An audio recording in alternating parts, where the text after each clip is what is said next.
What's up everyone? In this video we're going to discuss managing pseudo-class variants in Tailwind CSS. Before we get started though, make sure you're subscribed to my channel and getting notifications so you never miss when I release a video about Tailwind, Payload CMS, Next.js, and more. If you want to see the code that I use in this video, there's a link to the repo in the description. Now, let's dive in. In the last Tailwind video, we talked about the foundational concepts of utility classes generally, and Tailwind specifically.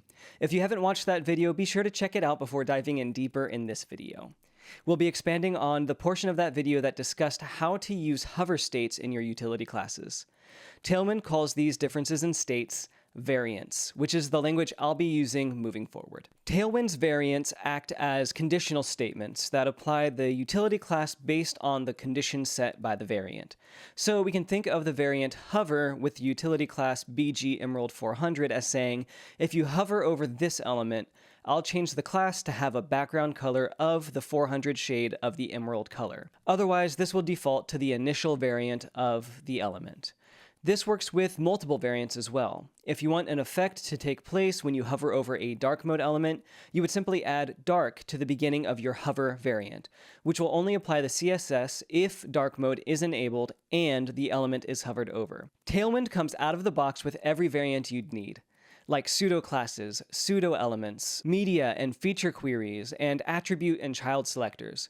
We'll cover all of these over the next couple of videos, but in this video we'll cover how to manage pseudo-classes and child selectors. In Tailwind, you have access to the hover, focus, active, visited, focus within, focus visible, and target variants. We've worked in depth on the hover variant, so we can move on to focus. Focus happens when you tab over a button or select something on the screen.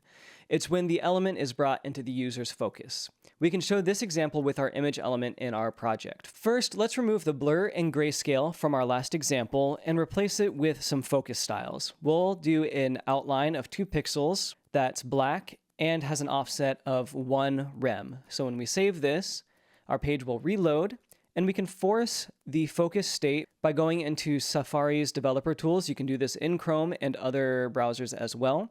And just click on focus to force the focus state. Now we can see a black outline around the image. Now, if we wanted to do something for the active state, we could do that too.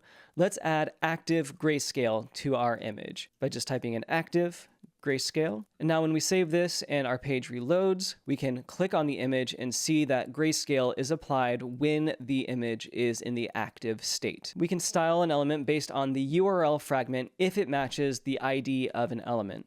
Let me show you what I mean. Let's add ID test to our image. So image ID, and then we'll just add test. And then we're going to add target blur small and save that. Now we can come over to our page and refresh, and then we can add test with a little pound sign there in the URL bar, and we can see when we hit enter that the image is now blurred. Of course, this will add an ID to all image elements using this component.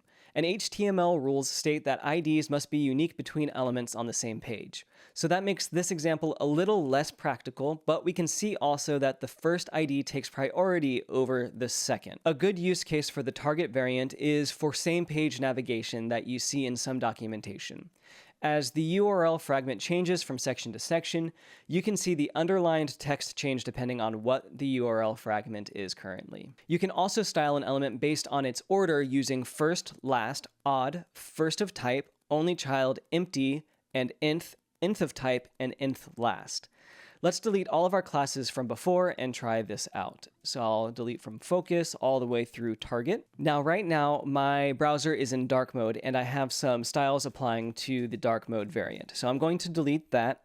So our text color will take the default text color. And then we're going to add odd text emerald 50. Now we see that our text changes back to a very faint shade of our emerald color. Since it's the first element, it is an odd element that then takes the utility class I set. Of course, for small screen sizes, this will show up as the second element, but Tailwind is looking at the code, not the rendered content. So even as I open the screen back up, the colors will not shift because the text field is the first thing in the code. If we switch this to even, we'll see that the color switches back to the default text color. Since we only have 2 elements, even, odd, first, and last are all going to do the same things. But as your elements get more advanced, this comes in handy. A good example of this is a table component with alternating row colors. You can also set field variants using things like required, invalid, disabled, read-only, and checked. We don't have any inputs on our screen, but you could use these like any other variant to set specific styles for fields that are required or disable a button that's not ready to submit. You can even use read-only to style fields that aren't meant to be edited. Tailwind CSS even has more modern pseudo-classes like has.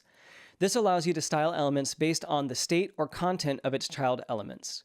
For example, let's set a pink background if our rich text component contains a strong element, using hasStrong BG Pink 400. Now for this to apply, we need to have bold text in our content. So we're going to go to our admin login, and we are going to log in and go to our blog posts, blog1 test, and add some bold text and publish the changes. And then we can refresh this, and now we see that we have bold text and the background is now pink. Let's change strong to active and then click on the text. So now we have the variant active in here.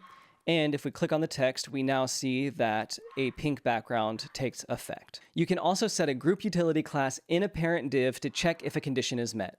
If it is, it can return a style into an internal element. For example, let's remove our section's P6 rem and replace it with just a simple P4 to give it 1 rem of padding. We can then also add group to set this as the parent element. We can then change our has active to be group has active. Now when we click within the div, we can see that the background color of the element we added group has 2 changes. We can do the same thing with peer children elements. For example, let's delete our group has active from our rich text component and just give it peer. We can then add peer has hover blur small to our image. So now when I save this and hover over the text, we can see that our image blurs, but if I hover away from the text, it unblurs. I can hover over the image even, and it still will not blur. You can use the not variant to style an element when a condition is false. To see this in action, we can remove all of our has and peer variants, as well as change this dark BG here to emerald 600. Then we can add something like hover not dark BG black to our section. If we go back to our local host, we can see in dark mode right now that nothing happens when I hover over this. But if I inspect element and force our light mode, I can then hover over this and see that the element background color turns black. But if I switch back to our system setting, which is dark, nothing happens. You can stack the not variant on media queries, pseudo-classes, and more. Let's talk about groups and peers again. Beyond just using these to use the has variant, you can use the group utility class to influence entire designs based on the state of the parent element. For example, we still have our group class on our section element, which is the parent element. We can then stack the group and hover variants to change our text color to, we'll say, emerald 50, and we can add a grayscale to our image with group hover grayscale. And when I save this and hover over here, we can see that our text color changes and our image changes to grayscale. We can also nest groups for even more advanced styling. We'll add another div between our rich text and our image component. We can set the classes of the div to be group div and border black. We'll then add a paragraph tag that just reads paragraph text and a link that has class names of group A, group hover, div, BG black, and then we'll just use a null link for our href, and we're going to open up 2 spans in our A tag here, and the second one will be this is span 2, which will have no styling, and then we'll have class name of group hover A BG pink 500 with the text this is span 1. Now when I save this, we then get a div right next to our text, and it has a border with paragraph text, this is span 1, this is span 2. Now we can hover over anywhere in the box and see the background of the A element turn black. which it just did. And now if we go up to where it says this is span 1, we can see that our background color for this span turns pink. This works with peers as well, but I should note that the peer marker can only be used on the first sibling, not any subsequent sibling. If you run into any limitations with peer, this is likely the issue. Now in our paragraph tag, we'll add class name peer, and we can add to our A tag peer hover BG white. Now when we hover over the paragraph text, we can see the white background show up for this is span 1 and this is span 2. Just like in groups, we can use a slash to differentiate between multiple peers. Let's change our P peer to be peer/P to make it nested, and our peer hover to be peer hover/P. Then in our A tag to our first span, we'll add a peer span. And in our second span, we'll add class name, peer, hover, span, text to XL. So I can save this. Now when I hover over this is span 1, we can see that the second span's text increases in size. We'll wrap up this video by talking about child selectors. You can either style direct children using the wildcard symbol or all descendants using 2 wildcard symbols.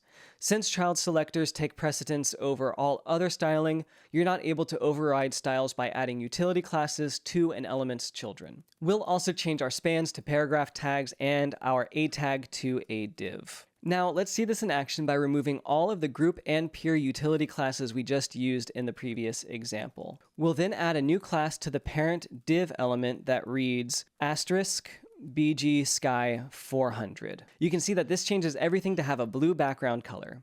However, if I wanted to change the children elements in our nested div, I could do that by adding BG Amber 700 to each of them. This is possible because I'm only styling the direct children of the main div. If I add a second wildcard to the parent div, all of this is overridden because every child of every element must now take the parent div's styles.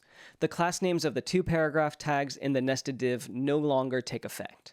And that's it for pseudo-classes and child selectors in Tailwind CSS.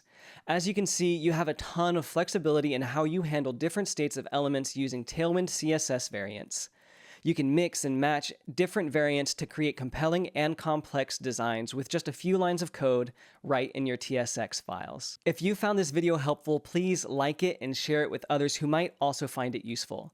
Check to make sure you're subscribed to my channel and receiving notifications so you never miss when I release more content around Tailwind CSS, Payload CMS, Next.js, and more.